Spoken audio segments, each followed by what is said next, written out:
ચાંદીપુરા વાયરસના જે પેશન્ટો જે દીકરાઓ બાળકોને દાખલ કર્યા હતા એમાં બે બરોડા ગોધરાથી દાખલ કર્યા હતા.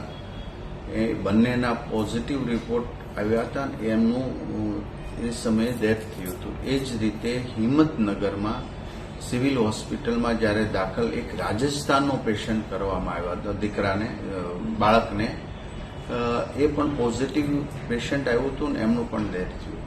તો ચાંદીપુરા વાયરસથી અત્યાર સુધીમાં 3 બાળકોના ડેથ થયા છે અને એક બાળક વિસનગરનું છે, જેને અમે વડનગર હોસ્પિટલની અંદર દાખલ કર્યું છે, જે પોઝિટિવ છે.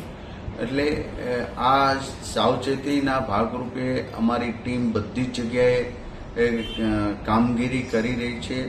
ગયા વર્ષે યાની કે 24માં જે ચાંદીપુરા વાયરસના દર્દીઓ આવ્યા હતા એ પ્લેસમાં પણ ટીમ સર્વે કરવાનો આજે મેં સૂચના આપી છે અમારા અધિકારીઓને. અને એ પણ એ જેટલા 61 પ્લેસ જે હતા ગયા વખતના દર્દીઓના, એ તમામ જગ્યાએ સર્વે થશે કરવા માટેની સૂચના આપી છે. અને ત્યાં પણ દવાનો છંટકાવ વગેરે.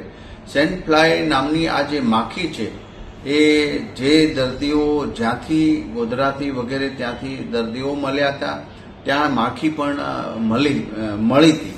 અને આ માખી એ ચાંદીપુરા વાયરસના વાહક જ હતી.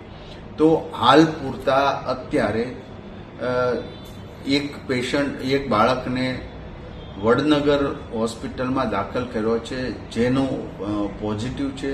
અન્ય કોઈ શંકાસ્પદ હોય તો એનું દરેક જગ્યાએ સ્ક્રીનિંગ કરવું.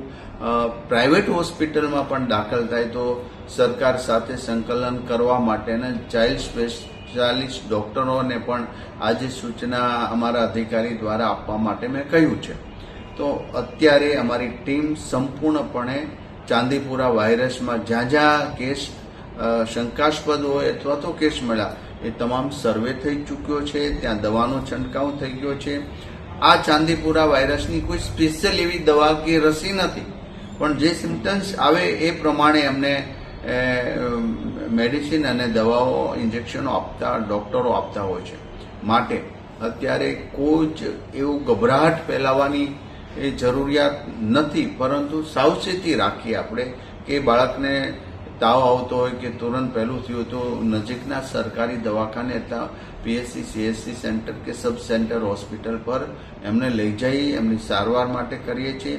અમે ઘણા આવા શંકાસ્પદ બાળકોના ટેસ્ટ કર્યા તો પણ એ મેજોરિટી નેગેટિવ જ આવ્યા છે. 3 બાળકોના મૃત્યુ થયા છે, એમના પોઝિટિવ રિપોર્ટ હતા. અને એક બાળક અત્યારે દાખલ છે, એ પણ પોઝિટિવ છે. એટલે અન્ય જગ્યાએ કોઈ ગભરાટ ન ફેલાવતા ફેલાય એ માટેની હકીકતની જે માહિતી છે અમારા આરોગ્ય વિભાગનું જ માન્ય રાખવું.